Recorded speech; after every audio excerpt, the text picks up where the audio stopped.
Qo'limdagi ushbu fotoapparat bugungi ko'rgazma muallifining doimiy ish quroliga aylangan. Serqirra ijodkor Nazira Boymurodovaning badiiy foto san'atiga qadam qo'yganiga 16 yil to'ldi. Ushbu yillar davomida qahramonimiz 30 dan oshiq shaxsiy va qo'shma foto ko'rgazmalarni tashkil etib kelmoqda. Navbatdagi ko'rgazmada esa 70 dan ziyod foto asarlar o'rin olgan. Bahor ijodkorlar qalbiga ilhom bag'ishlab, ularni vatanimiz bo'ylab ijodiy safarlarga undaydi. Taniqli jurnalist, shoira, fotorasom Nazira Boymurodova ham nur taratib zimistonimga, bahor keldi gulistonimga deya 2026-yildagi ilk ijodiy ko'rgazmasini Guliston shahrida o'tkazishga qaror qildi. Shu munosabat bilan muallifning 8-mart Xalqaro xotin-qizlar kuni hamda ulug' qadriyatlarimizni o'zida mujassam etgan Navruz ayyomiga bag'ishlangan navbatdagi ko'rgazmasini sirdaryoliklar uchun ajoyib bayram tuhfasi bo'ldi deyish mumkin. Yangi O'zbekistonni, yangi Guliston shahrida ilk bora foto ko'rgazmamni o'tkazayotganimdan juda ham baxtiyorman. Aslida bisotimda juda ham ko'p fotosuratlar bor. 500 dan ortiq, 1000 ga yaqin fotosuratlar bor, lekin bu yerga 70 ga yaqin fotosuratlarni joylay oldik.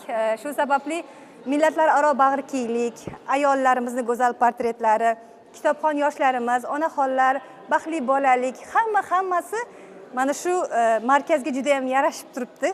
Ko'rib chiqasiz hali. Ma'lumki, Nazira Boymurodova ijodida o'zbek milliy qadriyatlari, urf-odatlari, qolaversa yurtimizdagi millatlararo bag'rikenglikni mustahkamlashga urg'u beradi. Bu uning ijodiy asarlarida o'z aksini topgan. Muallifning har bir asari uning ona vatanga bo'lgan muhabbatining nechog'lik yuksakligini namoyon qiladi. Men ham mana shu vatanning bir ijodkor farzandi sifatida o'zimni qo'limdan kelgancha yuragimdagi vatanimga bo'lgan muhabbatimni, sadoqatimni, sevgimni hammasini mana shu fotosuratlarimda, she'rlarimda, ijodiy asarlarimda, maqolalarimda, kuy va qo'shiqlarimda xalqimizga ko'rsatishga harakat qilmoqdaman. Bu oddiy daftar emas.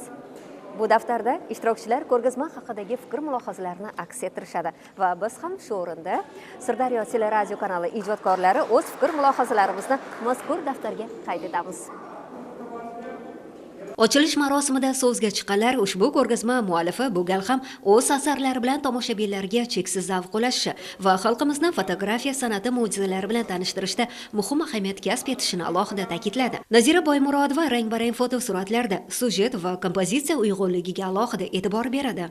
Bu foto ko'rgazma shunisi bilan qiziqardiki, bu yerda har xil janrlarda fotolarga olingan. Bu yerda xalqlar do'stligiga ko'proq urg'u berilgan va har bir millatning milliy kiyimlariga ham ko'proq e'tibor berilgan. Bu yerda aynan o'sha rasmga tushirilgan joylarni tomosha qilsangiz, bu yerda har bir insonning o'zining ko'zidan o't chaqnab turgani va vatanga muhabbatda yonib turgani ko'rishingiz mumkin. Biz bu ko'rgazmadan ko'p narsa oldik. Bizga ko'nglimizga quvonch olib keldi, zavqlanish hislarini berdi. Ona yurtimizning go'zal manzaralari aks ettirilgan foto asarlar tomoshabinlarda katta qiziqish uyg'otdi. Eslatib o'tamiz, ko'rgazma 20 mart kuniga qadar davom etadi.